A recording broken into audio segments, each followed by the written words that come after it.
हमें भी इत्तलात आ रही थी जनाब स्पीकर साहब कि यहां भी 10 बजे ऑपरेशन शुरू होगा और वो ऑपरेशन हमारी सिक्योरिटी फोर्सेस की एसएसजीज कमांडोज करेंगे और उनको स्पेशली तरबेला से 4 हेलीकॉप्टर के जरिए लाया गया था।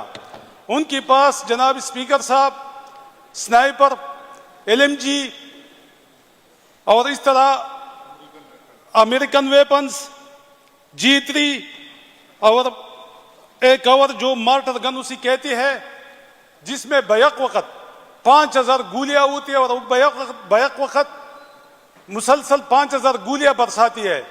तो ये जितने भी अमेरिकन वेपन्स थे ये अमेरिका ने गिफ्ट किए थे पाकिस्तान सिक्योरिटी फोर्सेस को कि ये जितनी भी दहशतगर्द है और जहां पाकिस्तान में दहशतगर्दी हो रहे उनके खिलाफ इस्तेमाल करो।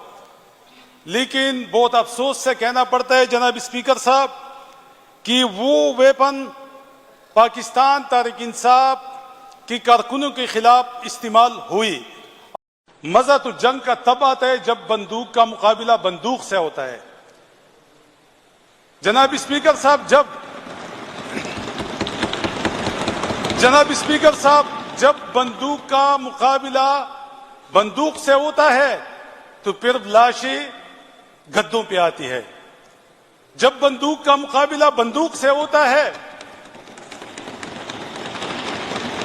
जनाब स्पीकर साहब तो फिर हमारी हीरो कारगिल में कर्नल शेर खान शहीद, उसको इंडियन आर्मी सल्यूट करते हैं और हमारी अपनी दुम दबाकर भाग जाती है।